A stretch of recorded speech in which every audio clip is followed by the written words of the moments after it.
আসসালামু আলাইকুম। ক্লাস 6 আজকে আমরা আলোচনা করব পিঁপড়ে কবিতা, কবি অমিয় চক্রবর্তীর লেখা। আমরা প্রথমে কবির জীবন পরিচিতি সম্পর্কে জেনে নেব।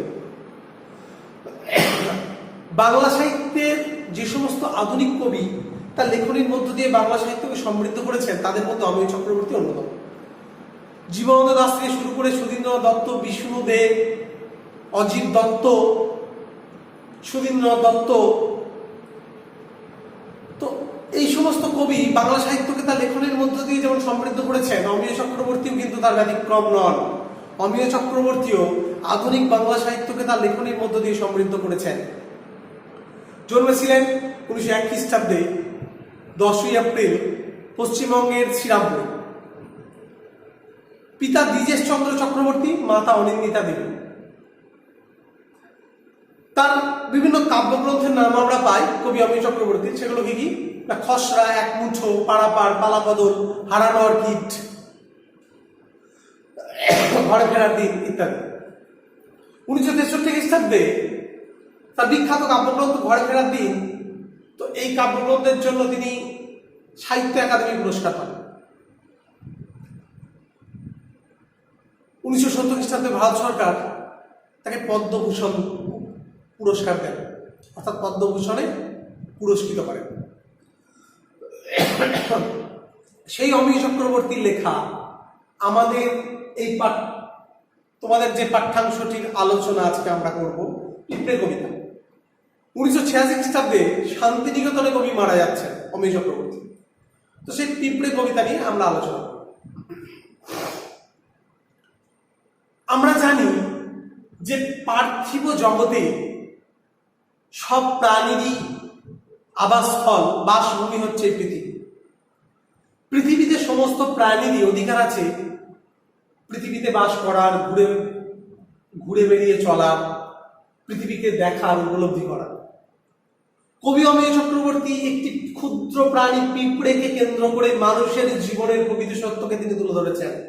অর্থাৎ কবিতার মূল ব্যঞ্জনা পিঁপড়ের সঙ্গে, পিঁপড়ের যে জীবন, পিঁপড়ের যে ব্যস্ত মধুর চলা, আর তার সঙ্গে মানুষের যে চলা, শৃঙ্খলা পরায়ণতার কথা তিনি সূক্ষ্মভাবে, প্রচ্ছন্নভাবে তুলে ধরেছেন। মানুষের জীবনায়নে, খাবারের অন্বেষণে মানুষকে যেমন ঘুরে বেড়াতে হয়, পিঁপড়েকেও কিন্তু পৃথিবীতে এদিক ওদিক ঘুরে বেড়াতে হয়। তো তাদের যে আবার কি করে না, পৃথিবীর ধরিত্রী মাতা পৃথিবীর ডাকে তারা নিচের দিকে চলে যায়, অর্থাৎ নিজের বাসস্থানে, নিজের বাসার অন্বেষণে ফিরে যায়। মানুষও কিন্তু ঠিক তাই। আমরা পিঁপড়ের জীবন সত্যর মধ্য দিয়ে মানুষের যে প্রকৃত জীবন সত্য সেটাকে আমরা তুলে ধরব। মূল টেক্সটে যাই। আহা পিঁপড়ে, ছোট পিঁপড়ে, ঘুরুক দেখুক থাকুক, কেমন যেন চেনা লাগে ব্যস্ত মধুর চলা। স্তব্ধ শুধু চলাই কথা বলা, আলোয় গন্ধে ছুঁয়ে তার ওই ভুবন ভরে রাখুক। আহা পিঁপড়ে, ছোট পিঁপড়ে, ধুলোর রেণু মাখুক। আহা পিঁপড়ে, ছোট পিঁপড়ে, ঘুরুক দেখুক থাকুক। কবি প্রথমে আহা নামক এই শব্দটির মধ্য দিয়ে তার সহানুভূতিশীলতার কথা ব্যক্ত করলেন। অর্থাৎ কবি প্রথমেই জানিয়ে দিলেন তিনি পিঁপড়ের প্রতি সহানুভূতিশীল। আহা পিঁপড়ে, ছোট পিঁপড়ে, ঘুরুক দেখুক থাকুক। অর্থাৎ কবি কি বলতে চাইছেন, যে পৃথিবীতে যেমন প্রত্যেক প্রাণী তার নিজের অধিকারে বসবাস করতে পারে, পিঁপড়েরাও কিন্তু তার নিজের অধিকারে বসবাস করুক, পৃথিবীটাকে উপলব্ধি করুক, তার নিজের ইচ্ছায়, খেয়াল খুশিতে এদিক ওদিক ঘুরে বেড়াক, পৃথিবীর রূপ, রস, গন্ধকে উপলব্ধি করুক, পৃথিবীটাকে চিনুক, এদিক ওদিক ঘুরে বেড়াক নিজের স্বাধীনভাবে, তাকে যেন কেউ বাধা না দিক। কেমন যেন চেনা লাগে ব্যস্ত মধুর চলা। কবি কি বলছেন, তাদের যে চলা, আমরা জানি খাবারের অন্বেষণে পৃথিবীর সমস্ত প্রাণীকে এক জায়গা থেকে অন্য জায়গায় যেতে হয়। চাইলেই কিন্তু এক জায়গায় বসে থেকে খাবার পাওয়া যায় না। মানুষ যেমন খাবারের অন্বেষণে দিক বিদিক পরিভ্রমণ করে, ঠিক তেমনি পিঁপড়েকেও কিন্তু করতে হয়। তারাও কিন্তু নিজের বাসা থেকে, নিজের বাসস্থান ত্যাগ করে তারা গর্ত থেকে বেরিয়ে এসে তারা কি করে, তাদের যে কর্মব্যস্ততার রূপটিকে কিন্তু প্রকাশ করে। অর্থাৎ পিঁপড়ের যে কর্মব্যস্ততা তাকে কবি তুলে ধরলেন। তারা কি করে না, ব্যস্ত মধুর চলা, অর্থাৎ তাদের চলার মধ্যে যে ব্যস্ততা লক্ষ্য করা যায়, তারা ব্যস্তভাবে চলেছে, মানে সারি সারি হয়ে একদম ব্যস্তভাবে চলেছে, তাদের কর্মব্যস্ততার রূপটিকে কিন্তু কবি তুলে ধরলেন। এবং তাদের যে শৃঙ্খল পরায়ণতা, তার সঙ্গে মানুষের শৃঙ্খল পরায়ণতার দিকটিকেও কিন্তু প্রচ্ছন্নভাবে তিনি ইঙ্গিত দিলেন। অর্থাৎ মানুষও তো খাবারের অন্বেষণে যায়, পিঁপড়েরা তাদের যে কর্মব্যস্ততার মধ্য দিয়ে খাবারের অন্বেষণে এদিক ওদিক ঘুরে বেড়ায়, তাই তো ঠিক তেমনি মানুষও কাজের অন্বেষণে, খাবারের অন্বেষণে এদিক ওদিক যায়। এবং পিঁপড়ের মধ্যে যে শৃঙ্খলা পরায়ণতা দিকটি কবি লক্ষ্য করেছেন, মানুষের মধ্যে এই ডিসিপ্লিন, শৃঙ্খলা পরায়ণতার দিকটি কিন্তু আছে। এবং এদের মধ্যে অর্থাৎ পিঁপড়ের সঙ্গে মানুষের জীবনের সত্যকে তুলে ধরেছেন কবি। অর্থাৎ চেনা তো লাগবেই, কেন না আমরা তো মানুষ, কবিও মানুষ। তো কবির উপলব্ধি করেছেন, কবি দেখেছেন মানুষের শৃঙ্খল পরায়ণতার দিক, কবি দেখেছেন মানুষের কর্মব্যস্ততার দিক, তেমনি পিঁপড়েরাও কিন্তু কর্মব্যস্ততার দিক, মানে পিঁপড়ে চলার মধ্যে যে কর্মব্যস্ততার রূপটি প্রকাশ পাচ্ছে, তার সঙ্গে মানুষের যে কর্মব্যস্ততা তার সঙ্গে কবি মিলিয়ে দিলেন, তাই তো তার সঙ্গে কবি মিলিয়ে দিলেন। এবং পিঁপড়ের চলাটাকে কি মনে হচ্ছে কবি, ব্যস্ত মধুর চলা। প্রশ্নটা আসে অনেক সময় যে কবির কি দেখে কেমন চেনা লাগে, অর্থাৎ কবির ওই যে পিঁপড়েদের ব্যস্ত মধুর চলা দেখে, এই যে কর্মব্যস্ততা, তারা যে চলছে সারি সারি সার দিয়ে দিয়ে কি করে না, কর্মব্যস্ততা রূপটি প্রকাশ করে। তো অর্থাৎ তারা কাজের মধ্যে যে ব্যস্ত থাকে, তারা সারি সারি বেঁধে মানে সারি সারি হয়ে দলবদ্ধভাবে কি করে না, সারি সারি হয়ে তারা কি কোথায় যায় না, কর্মব্যস্ততা রূপটিকে কবি তুলে ধরছেন। অর্থাৎ তারা যে ব্যস্ত আছে এবং এই ব্যস্ততাটাকে কবির কি মনে হচ্ছে, খুব চেনা, এবং এটা কবির কাছে কি মধুর ঠেকছে। অর্থাৎ মানুষের কর্মব্যস্ততার সঙ্গে পিঁপড়ের কর্মব্যস্ততাকে কবি কি করলেন, মিলিয়ে দিলেন। এবং মানুষের যে শৃঙ্খল পরায়ণতা আর পিঁপড়েরও যে শৃঙ্খল পরায়ণতা, ব্যস্ত মধুর চলা, সেই ব্যস্ততা কবির কাছে কি মনে হচ্ছে, পিঁপড়ের এই কর্মব্যস্ততা কবির কাছে মনে হচ্ছে মধুর। স্তব্ধ শুধু চলাই কথা বলা, আলোয় গন্ধে ছুঁয়ে তার ওই ভুবন ভরে রাখুক, আহা পিঁপড়ে ছোট পিঁপড়ে ধুলোর রেণু মাখুক। স্তব্ধ শুধু চলাই কথা বলা, তারা কি, তারা কথা বলতে পারে না, তাদের বাক্য স্তব্ধ, কিন্তু তাদের যে চলা এটাই যেন কথা বলার ইঙ্গিত দেয়। তারা একটা পিঁপড়ের সঙ্গে কি করে, একটা পিঁপড়ের সঙ্গে অন্য পিঁপড়ের সুর ঠেকিয়ে তারা বাক্য বিনিময় করে। হ্যাঁ, তারা কথা বলতে পারে না, তারা বাক্য হারা, কিন্তু সুরে সুর ঠেকিয়ে তারা কথা বলে, একে অপরের সঙ্গে ভাব বিনিময় করে। এই জন্য কবি কি বলছেন, স্তব্ধ শুধু, তাদের যে চলা এর মধ্য দিয়ে সুরে সুর ঠেকিয়ে তারা কথা বলে নেয়। স্তব্ধ শুধু চলাই কথা বলা। আলোয় গন্ধে ছুঁয়ে তার ওই ভুবন ভরে রাখুক। কবি কি বলছেন, যে আলোর গন্ধ মেখে পৃথিবীটাকে ভরিয়ে তুলুক। তাদের জীবনায়নে আলোর গন্ধ স্পর্শ করুক, আলোর গন্ধ মেখে তারা পৃথিবী, ভুবন মানে কি, আমরা ভুবন মানে কি, ভুবন শব্দের অর্থ আমরা কি জানি, পৃথিবী।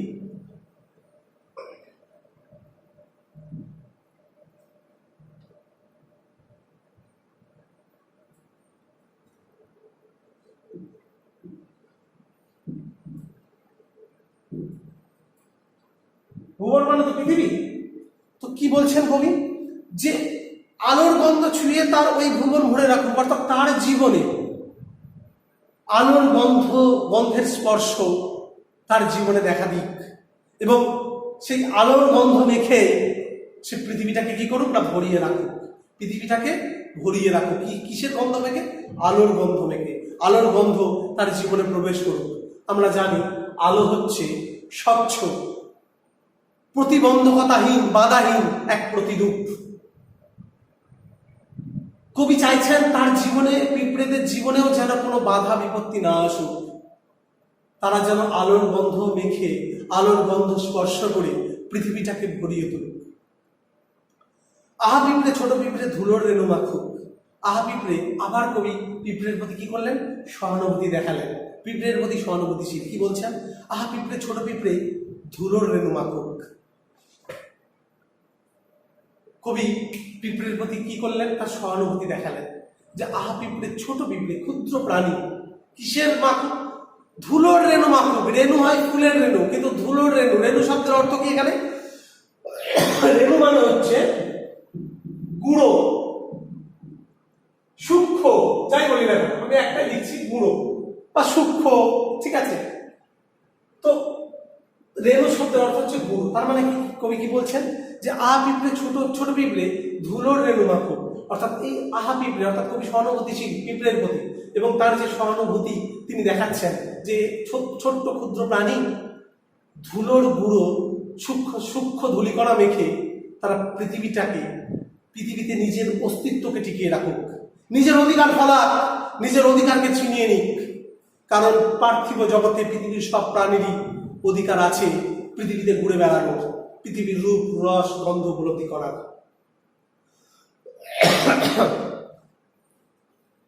ভয় করে তাই আজ সরিয়ে দিতে, কাউকে ওকে চাই না দুঃখ নিতে। কে জানে প্রাণ আলগা কেন ওর পরিচয় কিছু, গাছের তলায় হাওয়ার ভরে কোথায় চলে নিচু। আহা পিঁপড়ে ছোট পিঁপড়ে সেই অতলে রাখুক, মাটির বুকে যারাই আছি এই দুদিনের ঘরে, তার স্মরণে সবাইকে আজ ঘিরেছে আলো। কি বলছেন কবি? ভয় করে তাই আজ সরিয়ে দিতে। কবির ভয় করছে তাদের যে পার্থিব জগতে তাদের অধিকার আছে ঘুরে বেড়ানোর, এদিক ওদিক চলাফেরা করার। কবি পারেন না। মানুষ ক্ষমতার বলে নিজের ইচ্ছা অনুযায়ী কিছু করতে পারে না। মানুষ বর্তমান সামাজিক সভ্যতায়, বর্তমান সামাজিক পরিবেশে ক্ষমতাবানরা, যারা বেশি ক্ষমতাশীল মানুষ বা ক্ষমতাবান ব্যক্তি, সর্বদা কি করে? দুর্বলের ওপর শোষণ অত্যাচার চালায়। কিন্তু কবির ব্যথা লেগেছে কেন? কবি ওই ছোট্ট পিঁপড়ের মধ্যে দিয়েই কবি দেখেছেন পার্থিব জগতের ক্ষণস্থায়ী জীবনকে। কবির ভয় করছে। কবি চাইলেই কিন্তু সরিয়ে দিতে পারেন, কারণ কবি ক্ষমতাবান ব্যক্তি। ছোট্ট পিঁপড়ের তুলনায় ছোট্ট পিঁপড়ে, তার আমরা জানি যে একদম ছোট্ট পিঁপড়ে কোনো রকম ভাবে মানুষের মতো তো ক্ষমতাবান নয়, স্বল্প ক্ষমতার অধিকারী। মানে মানুষ চাইলে সেটাকে কি করতে পারে? সমূলে ধ্বংস করে দিতে পারে, টিপে মেরে দিতে পারে। কবি কিন্তু পিঁপড়ে পার্থিব জগতে তাদের যে অধিকার আছে কবি কিন্তু ফিরিয়ে দিতে চান। কবি চাইছেন তারা পার্থিব জগতে নিজের অধিকার ফলাক, নিজের অধিকারে চলাফেরা করুক, স্বাধীনভাবে ঘুরে বেড়া, পৃথিবীর রূপরস গন্ধ উপলব্ধি করুক। কবি চান না তাকে সরিয়ে দিতে। কেন না? কবি চান না দুঃখ দিতে। কারণ ওই যে পিঁপড়ের চলা, ওই যে চলছে সারি সারি হয়ে, শৃঙ্খলা পরায়ণ হয়ে তারা চলছে, কবি কি চাইছেন? কবি চাইছেন তারা চলুক স্বাধীনভাবে। তো কবি ওকে সরিয়ে দিতে চান না কাউকে, ওদের মধ্যে কাউকেই কবি সরিয়ে দিতে চান না। ওকে চাই না দুঃখ নিতে, অর্থাৎ ওর যে দুঃখ লাগতে পারে কবি এটা চাইছেন না। যদি সরিয়ে দেওয়া হয় তাহলে ওর দুঃখ লাগতে পারে, তাই কবি চাচ্ছেন না যে ওকে দুঃখের সাগরে নিমজ্জিত করতে পিঁপড়েকে কবি চাইছেন না। পার্থিব জগতে প্রত্যেক প্রাণীর অধিকার আছে নিজের মতো করে চলা, তাই পিঁপড়েকে যদি কবি সরিয়ে দেন তাহলে দুঃখ লাগতে পারে পিঁপড়ের। তাই কবি কি বলছেন? যে কবি পিঁপড়েকে সরিয়ে দিতে চাইছেন না। কবি চাইছেন তারা স্বাধীনভাবে ঘুরে বেরিয়ে পৃথিবীটার রূপ রস গন্ধ উপলব্ধি করুক। তো ওকে চাই না দুঃখ নিতে, কবি ওকে দুঃখ দিতেও চাইছেন না। ওর যে দুঃখ লাগতে পারে কবি এটা চাইছেন না, একদম সরিয়ে দিতে চাইছেন না। তারা চলুক স্বাধীনভাবে ঘুরে বেড়া, পৃথিবীর রূপ রস গন্ধ স্বাধীনভাবে উপলব্ধি করুক। কে জানে প্রাণ আনলো কেন ওর পরিচয় কিছু। কবি পিঁপড়ের যে জীবন রহস্য এবং তার সম্পর্কে যে কৌতূহল সেটা কবি ব্যক্ত করেছেন। যে কে জানে ওই ছোট্ট পিঁপড়ের মধ্যে প্রাণ আনলো, ওর কি পরিচয়, কবি সম্পর্কে কৌতূহল প্রকাশ করছেন। কবি পিঁপড়ের যে জীবন রহস্য সে সম্পর্কে কৌতূহলী, আগ্রহী, সেটাই কবি তুলে ধরেছেন। গাছের তলায় হাওয়ার ভরে কোথায় চলে নিচু। পিঁপড়েরা কি করে? ভোরের হাওয়ায়, ভোরের বাতাসে গাছের তলা দিয়ে তারা নিচের দিকে চলে যায়, গর্তের গভীরে, অতল গহ্বরে, গর্তের গভীরে গর্ত খুঁড়ে খুঁড়ে তারা মাটির নিচে চলে যায়। তো গাছের তলা দিয়ে ভোরের বাতাসে গাছের তলা দিয়ে মাথা নিচু করে কোথায় তারা যায় না, গর্তের ভিতরে চলে যায়। কবি বলছেন কি, গাছের তলায় হাওয়ায় ভরে কোথায় চলে নিচু। তো গাছের তলা দিয়ে ভোরের বাতাসে মাথা নিচু করে তারা গর্তের ভিতরে ঢুকে যায়।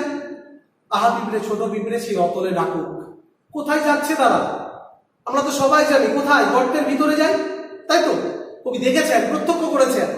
আহা পিঁপড়ে, ছোট পিঁপড়ে সে অতলে ডাকুক। অর্থাৎ আবার কবি পিঁপড়ের প্রতি কি করলেন, সহানুভূতি দেখালেন। আহা পিঁপড়ে, ছোট্ট পিঁপড়ে সে অতলে ডাকুক। আমরা জানি ধরিত্রী মাতার ডাকে।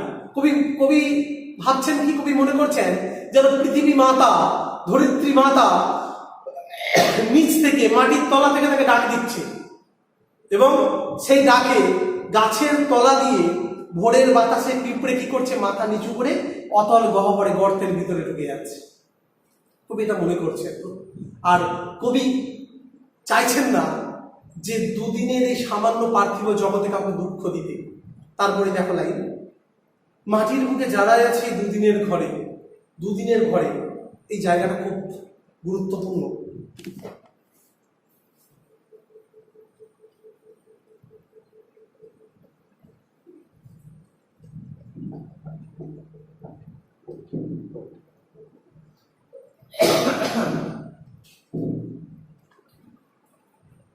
দুদিনের ঘর,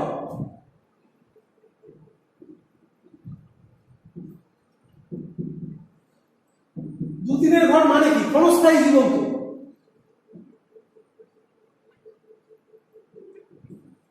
ক্ষণস্থায়ী জীবন, তাই তো?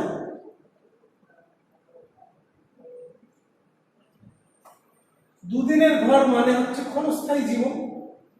দুদিনের ঘর শব্দের অর্থ কি? দুদিনের ঘর বলতে কবি কি বুঝিয়েছেন? ক্ষণস্থায়ী জীবনকে বুঝিয়েছেন। যে মাটির বুকে যারাই আছে দুদিনের ঘরে, অর্থাৎ আমরা শুধু মানুষ কেন, আমরা কেন, পৃথিবীর সব প্রাণী, সব জীবী মাটির বুকে আশ্রয় নিয়েছে, মাটিতে তাদের চলাফেরা। তো মাটির বুকে যারাই আছি আমরা, পার্থিব জগতে যারাই টিকে আছি, মাটির বুকে যারাই আছি, এই দুদিনের ঘরে, অর্থাৎ কেউ কিন্তু চিরস্থায়ী নয়। আজকে যে জন্ম নিল, বড় হলো, কালকে কিন্তু তাকে চলে যেতে হবে। এই যে ক্ষণস্থায়ী জীবন, এটাকে কবি তুলে ধরছেন যে মাটির বুকে যারাই আছি দুদিনের ঘরে। আমরা শুধুমাত্র পিঁপড়েরা নয়, আমরা মানুষরাও যারা এই দুদিনের ঘরে অর্থাৎ ক্ষণস্থায়ী জীবনযাপন অতিবাহিত করছি, জানি না কার কখন ডাক চলে আসবে, পৃথিবী থেকে তাকে চলে যেতে হবে পারলৌকিক জগতে। মৃত্যু অবধারিত, জন্মেছি মানে মৃত্যু হবে। তো মাটির বুকে আমরা যারাই আছি এই ক্ষণস্থায়ী জীবনে, এই দুদিনের ঘরে, তার স্মরণে সবাইকে আজ ঘিরেছে আদরে। অর্থাৎ পৃথিবীতে আদর, স্নেহ, বুক ভরা ভালোবাসায় সাংসারিক জীবন অতিবাহিত করে মানুষ। পিঁপড়েরা কি করে? পিঁপড়েরা পৃথিবীতে এসেছে, তারা স্বাধীনভাবে চলাফেরা করুক না। কবি কেন তাদের দুঃখ দিতে চাইবেন? কারণ তাদের জীবন তো ক্ষণস্থায়ী, মানুষের জীবন ক্ষণস্থায়ী। সোহাগ, আদর, স্নেহ, ভালোবাসায় ঘিরে রাখে এই পার্থিব জগৎ। কারণ পৃথিবীর সঙ্গে একটা নারীর টান বলা চলে আমাদের, কারণ আমরা পৃথিবীতে জন্ম নিয়েছি, পৃথিবীর কাছে আমরা ঋণী। এই যে পৃথিবীর কাছে সোহাগ, স্নেহ, আদর ভরা ভালোবাসায় এই যে ঘিরে রাখা, পৃথিবী যে ঘিরে রেখেছে আমাদের, কিন্তু আমাদের জীবন ক্ষণস্থায়ী। অর্থাৎ একটা পিঁপড়ের মধ্য দিয়ে মানুষের জীবনকে কবি তুলে ধরলেন, মানুষের জীবন সত্য। যে পিঁপড়েরা স্বাধীনভাবে চলাফেরা করুক না, কি হবে তাদের দুঃখ দিয়ে? কারণ দুদিনের ঘর তো, আজ আছে কাল নেই, দুদিন পরে মরে যাবে, ক্ষণস্থায়ী জীবন। মানুষের জীবনও তাই, পৃথিবীর জগতে, পার্থিব জগতে সোহাগ, স্নেহ, আদর ভরা ভালোবাসায় পৃথিবী ঘিরে রেখেছে আমাদের, কিন্তু তারপরে কার কখন ডাক আসবে কেউ জানে না। কারণ একদিন না একদিন মানুষকে মরতেই হবে, পৃথিবী ছেড়ে চলে যেতেই হবে ঐশ্বরিক জগতে। তাই কবি কি বলছেন? এই ক্ষণস্থায়ী জীবন, দুদিনের ঘর, কি হবে? এই জন্য বলছে সবাইকে আজ ঘিরেছে আদরে, পৃথিবী সকলকে আদরে ঘিরে রেখেছে পৃথিবী। কি হবে পিঁপড়েকে দুঃখ দিয়ে? থাকুক না, ঘুরুক ফিরুক, চলাফেরা করুক, তারা স্বাধীনভাবে নিজের অধিকার নিজের অধিকারকে ছিনিয়ে নিক। কি হবে তাদের শরীরে, কি হবে তাদের দুঃখ দিয়ে? অর্থাৎ পিঁপড়ের কর্মব্যস্ততার সঙ্গে মানুষের কর্মব্যস্ততা এবং পিঁপড়ের যে ক্ষণস্থায়ী জীবনের সঙ্গে মানুষের যে ক্ষণস্থায়ী জীবন, চিরদিনের জীবনের জন্য কেউ বাঁচবে না, চিরদিন কেউ থাকবে না, দুদিনের জন্য পৃথিবীতে আসা, আবার কিছুদিন পরেই চলে যেতে হবে, এই যে প্রকৃত জীবন সত্য, এটাকেই কবি তুলে ধরলেন পিঁপড়ে কবিতায়। এখানে পিঁপড়ে কবিতাটি এক অসাধারণ ব্যঞ্জনায় ভরে উঠেছে এবং আমরাও এই কবিতাটি পড়ে মুগ্ধ হয়ে যাই। ঠিক আছে, আজকে তোমাদের এখানেই আলোচনা শেষ করলাম। ইনশাল্লাহ পরের ক্লাসে সম্ভবত পরীক্ষা আছে, আর হচ্ছে না এই সপ্তাহে ক্লাস। তোমরা পরীক্ষার প্রিপারেশন নাও ভালো করে। আমি সিলেবাসটা জানিয়ে দেবো, পরীক্ষার কি কি সিলেবাস আসবে আমি জানিয়ে দিচ্ছি, যে কি কি সিলেবাস, অর্থাৎ তোমরা পরীক্ষা যে দেবে তার সিলেবাস কি কি হবে সেটা আমি জানিয়ে দেবো। তোমরা ভালো করে প্রিপারেশন নাও। তারপরে পরীক্ষাটা হয়ে গেলে পিঁপড়ের যে প্রশ্নগুলো আছে সেগুলো নিয়ে আমরা আলোচনা করবো, পিঁপড়ে কবিতার প্রশ্নগুলো নিয়ে। ঠিক আছে, আজকে আমি এখানে ক্লাস শেষ করলাম।